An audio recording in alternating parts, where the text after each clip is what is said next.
ফলতায় যে ভোটারদের হুমকি দেওয়া হয়েছে, একেবারে মহিলারা তারা রাস্তায় নেমে পড়েছিলেন, এক্ষেত্রে 3 তৃণমূল কর্মীকে গ্রেপ্তার করা হয়েছে যাদের নাম এফআইআর এ ছিল।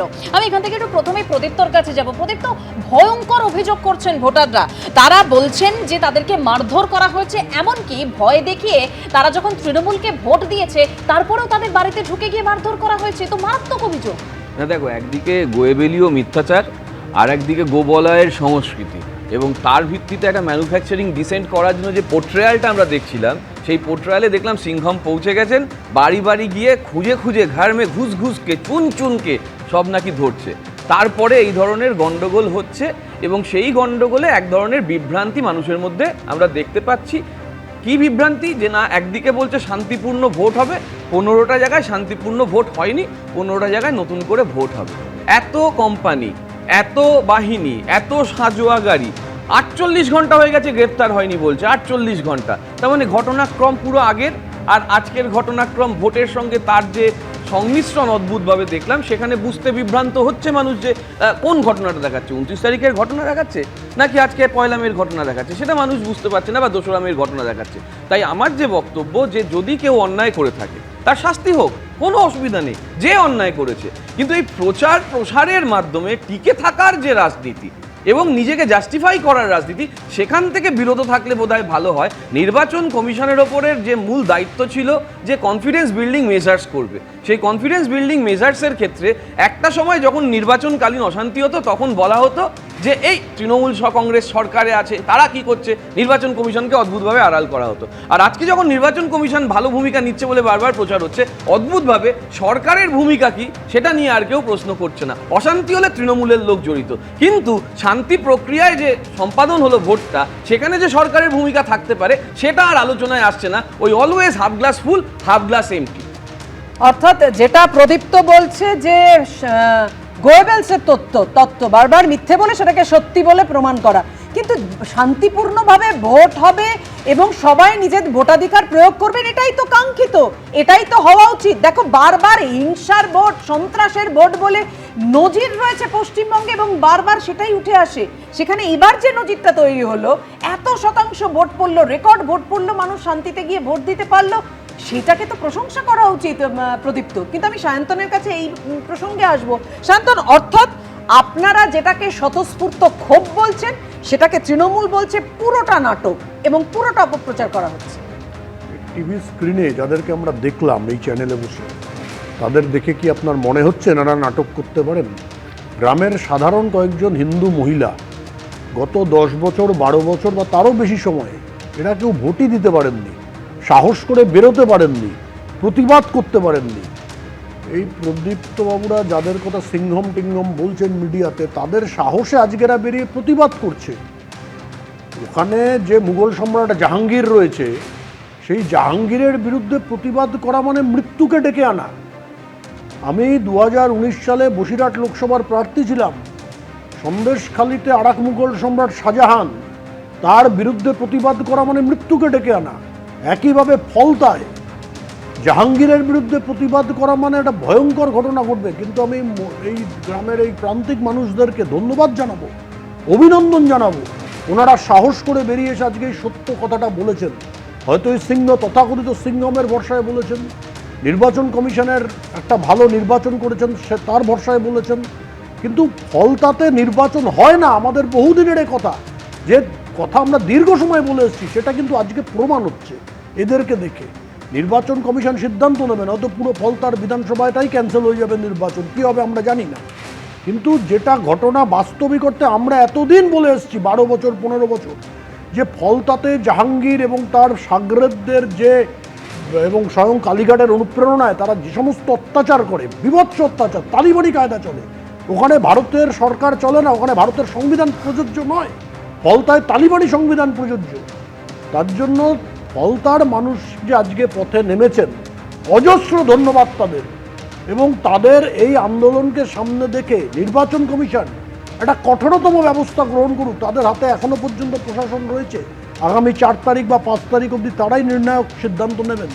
কিন্তু সবথেকে আমার ভালো লাগলো যে মানুষেরা অন্তত মুখে বলতে পারছেন, প্রতিবাদ করতে পারছেন, যেটা এতদিন ছিল না। এটা হচ্ছে তৃণমূলের শেষের শুরু। সবাই বুঝতে পেরেছে যে আর হবে না, এবার এদের দিন শেষ। শাহজাহান, জাহাঙ্গীর সব এবার বিদায় নিতে চলেছে।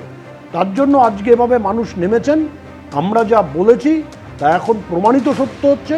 গোয়েবেলসীয় থিওরি বলে কি হবে? গোয়েবেলসীয় থিওরি তো এগুলো নয়, জানতে হবে গোয়েবেলসীয় থিওরি কোনটা। গোয়েবেলসীয় থিওরি হচ্ছে ঋত্বিক রোশনের বাবা চাঁদে গেছিল। গোয়েবেলসীয় থিওরি হচ্ছে রবীন্দ্রনাথ মৃত্যুর 7 বছর পরে মহাত্মা গান্ধীর অনশন ভাঙাতে এসেছিলেন। এটা হচ্ছে গোয়েবেলসীয় থিওরি। বাকিগুলো বলবে না দাদা? অনেক আছে, কত বলবো, আরো শুনবে। রবীন্দ্রসঙ্গীত নিয়ে কিছু শোনো বলো। তাহলে পশ্চিমবঙ্গের বিধানসভায় রবীন্দ্রসঙ্গীত নিয়ে কিছু বলো। পাস হয়েছিল, এটা শোনো। রবীন্দ্রসঙ্গীত নিয়ে কিছু বলো। না না, বললাম তো বঙ্কিমদা আমি। নিয়ে কিছু বলতে বলো। গেলে রবীন্দ্রনাথ নাইট উপাধি স্যান্ডাল ত্যাগ নিয়ে বলো। করেছিলেন জানিওনা বা রবীন্দ্রনাথ স্যান্ডাল নিয়ে বলো।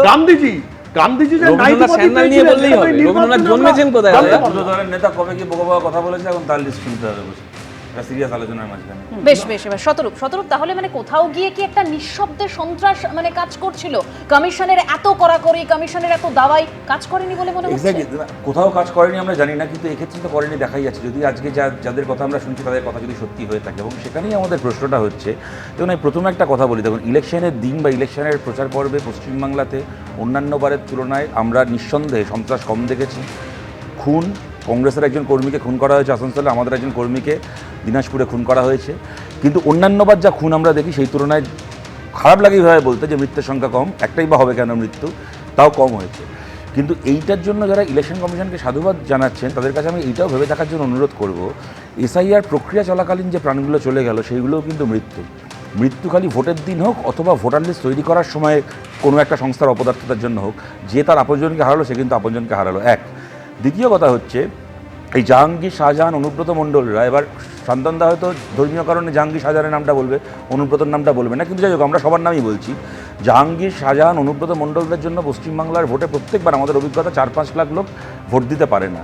ইলেকশন কমিশনের জন্য এবার 27 লক্ষ মানুষ ভোট দিতে পারেনি পশ্চিমবাংলায়, যাদের ভোটটা দিতে পারার কথা ছিল। এইটাকে বাদ দিয়েও যেন আমরা ইলেকশন কমিশনের মূল্যায়ন না করি। এইবার আজকে যে ঘটনাটা আমরা দেখছি, এটা যদি হয়ে থাকে তাহলে এটা অত্যন্ত চিন্তার।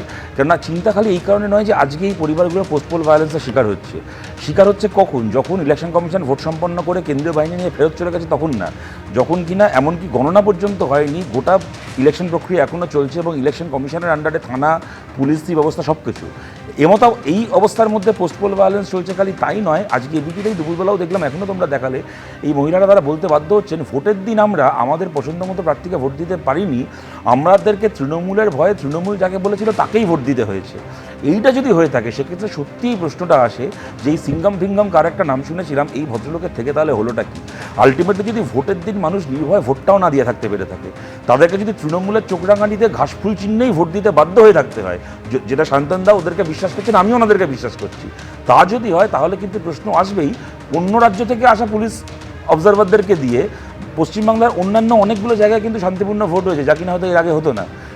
কিন্তু যাকে নিয়ে সবচেয়ে বেশি হাইপ তৈরি করা হলো, সে নাকি একবার উত্তরপ্রদেশের একেবারে চ্যাম্পিয়ন অফিসার, সে নাকি দারুণ এনকাউন্টার করতে পারে, দারুণ এই করতে পারে, হ্যান করতে পারে।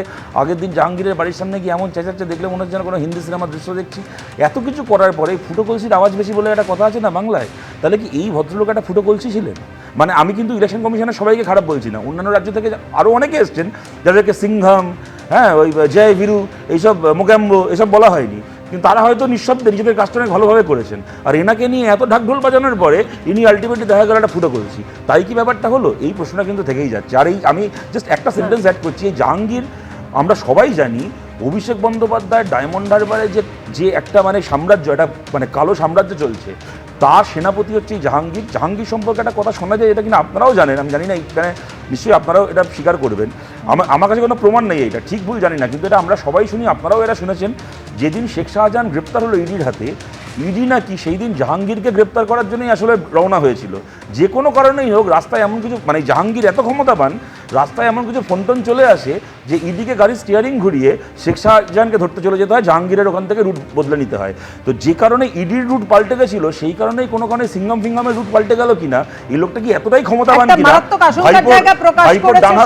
অবশ্যই তাই নিয়ে আমরা আলোচনা করব। এবং এই জাহাঙ্গীরের প্রসঙ্গ উঠে আসছে, শেখ শাহজাহানের প্রসঙ্গ উঠে আসছে, সন্দেশখালীর দিকে আমরা নজর রাখবো, মানে এই বিষয়ে আপডেট আপনাদেরকে দেবো। কিন্তু তার আগে এই নিয়ে আমি একটু প্রদীপ the reaction? না দেখো, শেখ শাহজাহান হোক বা জাহাঙ্গীর হোক, ক্ষমতা যদি এতটা হয় যে গাড়ি ঘুরিয়ে নিতে হচ্ছে আর তারপরে বদনামের রাজনীতির জন্য দিনের পর দিন আমাদের বামপন্থীদের কাছ থেকে, সিপিএম এর, বিজেপির কাছ থেকে শুনে যেতে হচ্ছে যে চোরের দল, তখন না খুব অবাক লাগে। তাহলে এই ন্যারেটিভটা কিসের ন্যারেটিভ? এই চিন্তাটা কিসের চিন্তা? প্রতিনিয়ত একটা ম্যানুফ্যাকচারিং ডিসেন্টের জন্য একটা দলকে মেলাইন করা, তারপর প্রমাণ না থাকার জন্য, ধরো এই তৃণমূল আসার পরে নাকি কতগুলো কমিশন হয়েছে, বামপন্থের বিরুদ্ধে কিচ্ছু প্রমাণ হয়নি, তাহলে কি সেইটাও আমরা বলবো একই রকম ভাবে যে তার মানে আমাদেরও তো কিছু প্রমাণ হয়নি? না, আমি বলছি তাহলে পার্থ চট্টোপাধ্যায়কে সাসপেন্ড না করলেই হতো। টাকাগুলো তো চোখে সেটাই দেখেছি, বলছি। এক সেকেন্ড, টাকাগুলো তো চোখে দেখেছি। বামফ্রন্টের কোনো নেতার বাড়ি না, থেকে এখানে- টাকা বেরোতে এখানে বেশি দেখিনি। প্রসঙ্গ না, আমার প্রতিবেদন দেখাতে হবে। এবিপি আনন্দ, এগিয়ে থাকে, এগিয়ে রাখে।